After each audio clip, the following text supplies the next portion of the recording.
Hey everyone, this is Natalie Ivy, and in today's show, I'm going to talk about the trends I'm seeing with employee relations cases. Specifically, I'm going to talk about dual employment, unprofessional conduct, and of course, harassment. Welcome to the HR Investigations Podcast, exploring the issues, challenges, strategies, and solutions. Sponsored by RPCHR and hosted by Natalie Ivy, an HR consultant, licensed PI, and author of the best-selling book, How to Conduct Internal Investigations, a practical guide for human resource professionals. And now, here's Natalie. Hey everybody, this is Natalie Ivy. Welcome to the show. I'm really happy to have you with me today.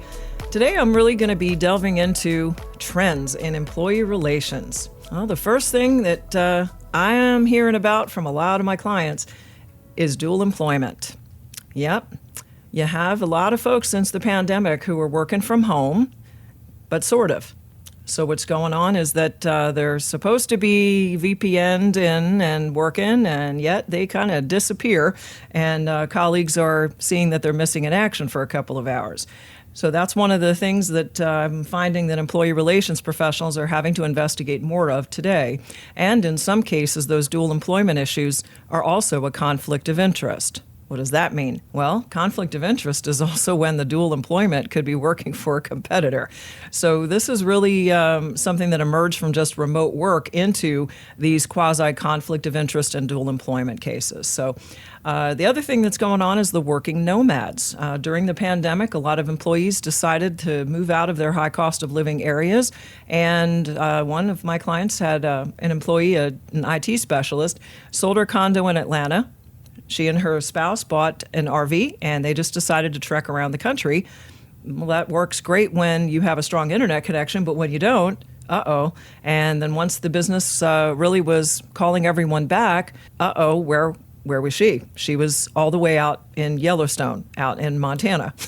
And the owner said, well, what do you mean you can't come to the all-hands meeting? Well, I'm in Montana. And so anyway, other situations like that have emerged. I've had other situations with employees that during the pandemic, they decided to sell some of their stuff and buy boats. I live in Florida, and so several of my clients experienced this. And it's fine if it really works for you, but if it doesn't, and you're now bringing people back to the office, that can create a real issue. So a couple of things on what I just talked about. I really recommend you have policies in place. You have to have really strong dual employment, conflict of interest type of policies. And that really is necessary, especially because of remote work. So also your remote work policies. What we did before the pandemic is now a lot different. So I really strongly encourage you to update your policy and make sure that it really works for your type of business. You may also have policies that are unique to different departments. Certainly, IT might be a little bit more flexible on their remote work versus someone who might be in a more administrative type of role. So other things that are going on, I'm seeing unprofessional conduct cases on the rise where employees are using social media to post even defamatory information. And I'm definitely seeing this after employees are let go from an organization. And so that's really a little tough from the standpoint of trying to hold someone accountable. But if they are posting things that are defamatory and you are aware of it, then that's where you reach out to legal counsel. And you've got to talk to them and share the evidence of what it is that you've found, and then let them take the appropriate action. Some other stuff that's going on. Increases in accommodation requests. Let me hang out here for a little while. Under the Americans with Disabilities Act, the ADA, we have a responsibility as employers to provide people with reasonable accommodations. All right, so what are reasonable accommodations? Reasonable means reasonable, that it has to work for both the employer as well as the person with a qualified disability. But what's happening now, since the return to work over the pandemic, a lot of businesses decided to start bringing people back, even in hybrid type of arrangements. But some employees just don't want to come back at all. So what we're seeing show up in particularly investigations, and this investigator particularly got pulled into a case on this, and the issue is around legitimacy over the request. Now, the Americans with Disabilities Act is a great piece of legislation. It's there to protect people who have disabilities from discrimination in the workplace.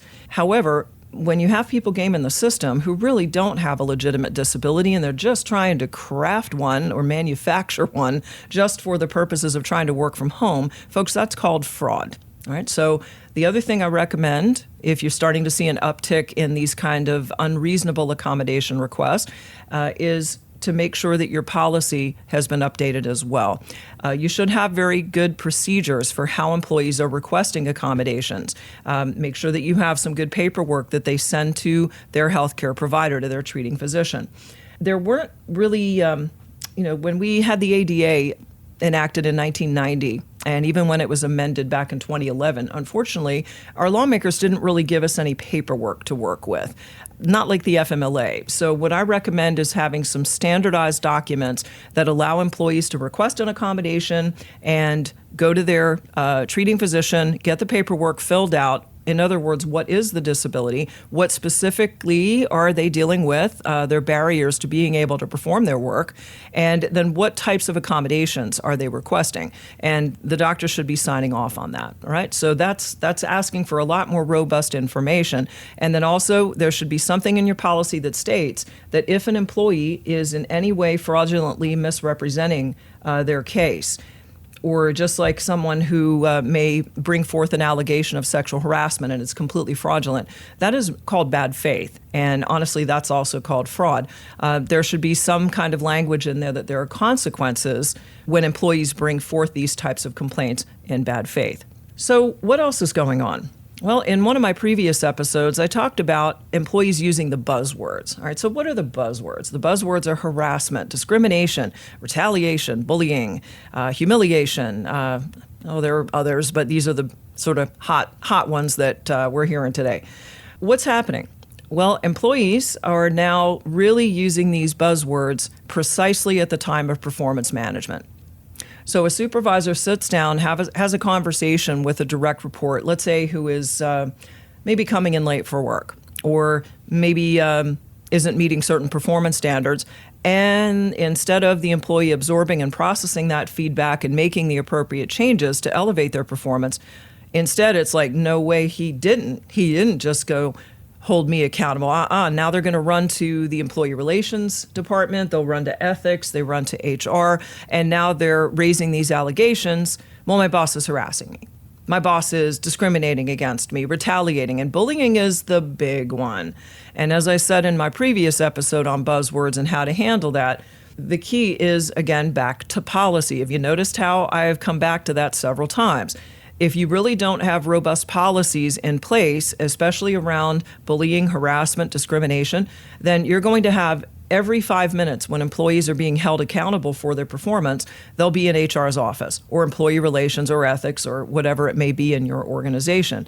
But that is definitely on the rise. And so I'm here to tell you that if you don't have really good policies, and when I say policies, it isn't, well, harassment, discrimination, retaliation, bullying are not tolerated here.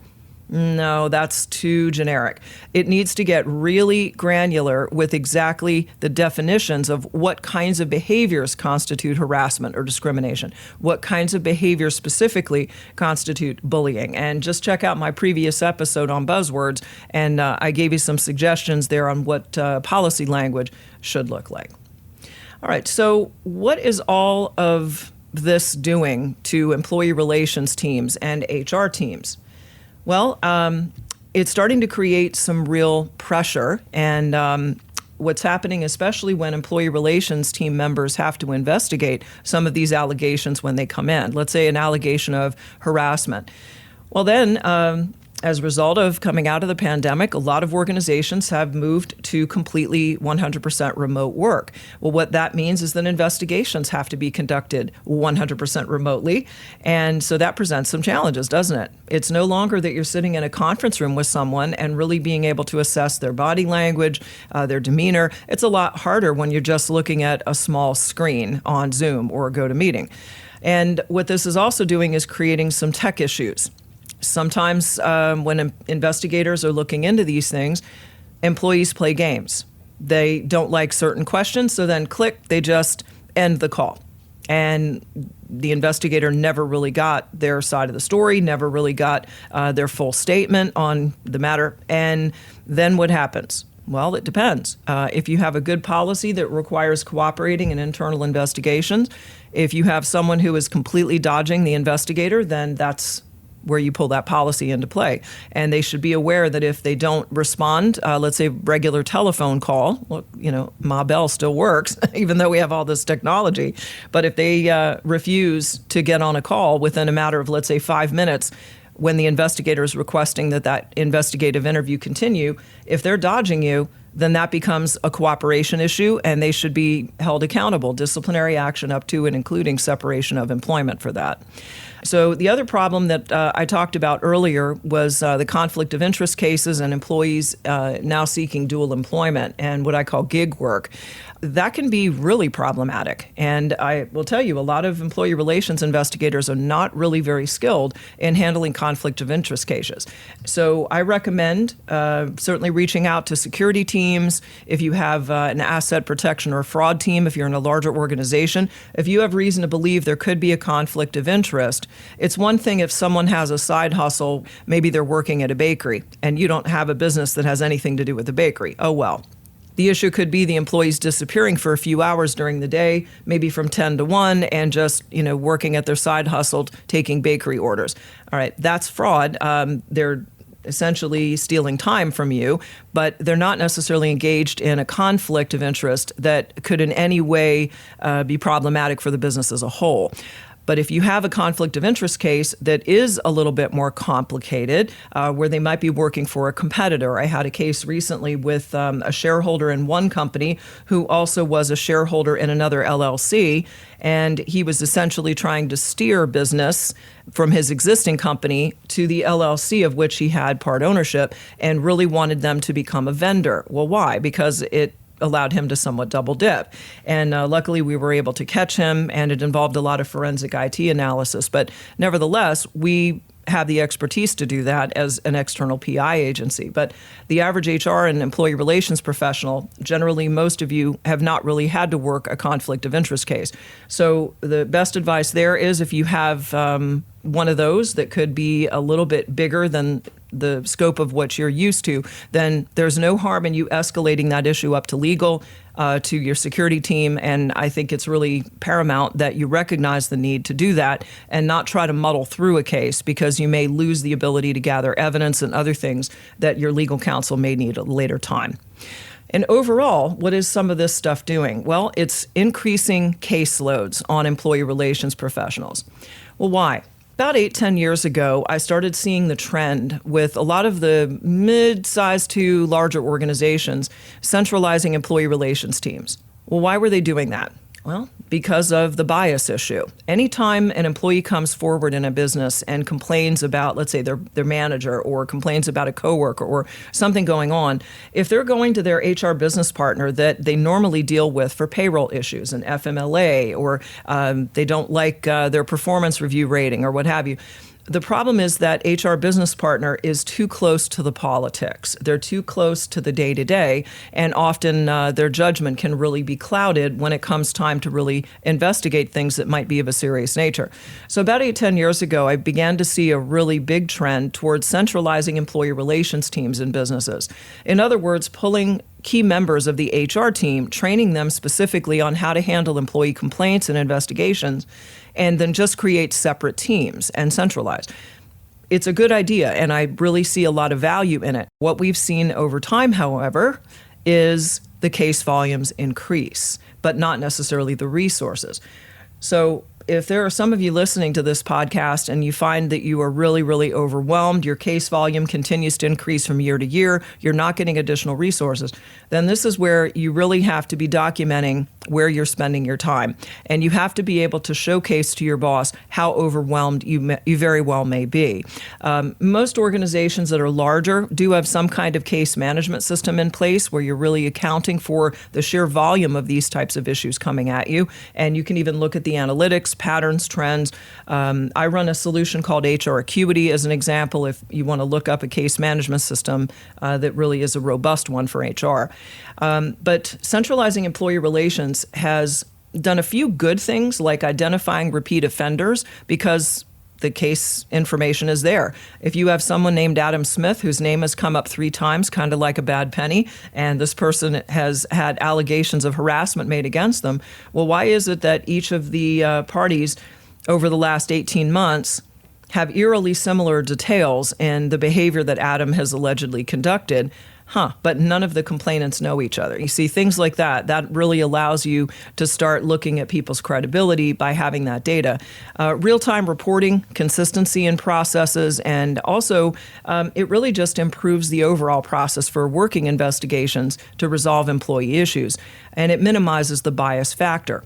But the challenges to centralization, as I said, it really, really overwhelmed some HR teams. And they're routinely getting cases that are really more departmental drama, right? And conflict management issues, and not issues that they should be handling. And most recently, I spent some time with a large HR team, and we really spent a good portion of a training program talking about what kinds of issues should an HR business partner own and manage versus what things should be escalated to an employee relations team. And so 3 key words to really think about are policy, procedure, and law. So at the intake of a complaint, if an employee comes to you and they are alleging something that could potentially be a policy violation, such as harassment or discrimination, they claim that they are now being retaliated against. And there is something substantive there where they've given you some dates, times, and details around that, then sure, that would be something you'd want to escalate because that could create liability for the organization if you don't look into it. If it's a procedural violation, some of you might have very unique regulatory procedures, safety procedures.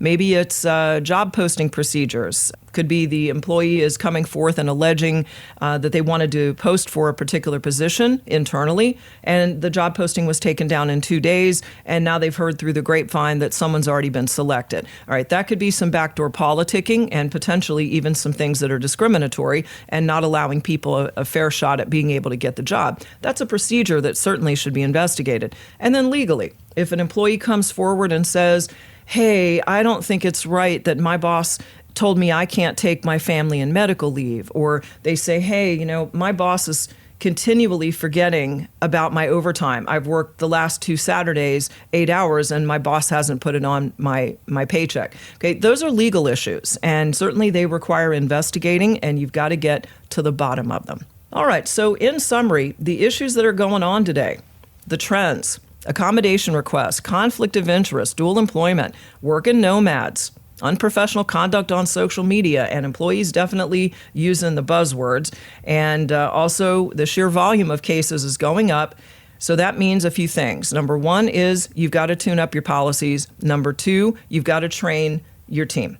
And if you haven't trained your team and you need some help with that, you know where to find me. You can just reach out to hr-investigations.com, or you can go to my main site at rpchr.com and just reach out to me. I'm happy to talk with you about training your team. That's one of the things that I specialize in with my team. And lastly, you've got to make sure that your team understands the importance when the complaints come in. I know you all have frequent flyers. I know that you have employees that just are unhappy with life. I know who they are. I had one years ago named Maxine, and I know how that can be.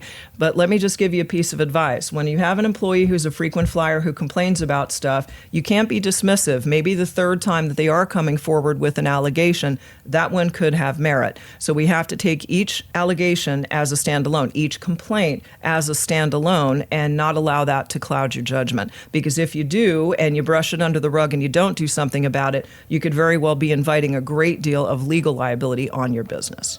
All right, so that's it for today's episode on current trends regarding employee relations. I look forward to seeing you back at another HR Investigations podcast. Have a great one, everybody. See ya. Thanks for joining us today on the HR Investigations podcast. Be sure to subscribe, like, and share the show with any colleagues who will benefit from our strategies and solutions. For free bonus resources, simply visit hr-investigations.com. And remember, if you'd like some help with improving your investigative skills, or if your organization is in need of an external investigator to help with a case, please get in touch with us. Thanks for listening, and we'll see you in the next episode.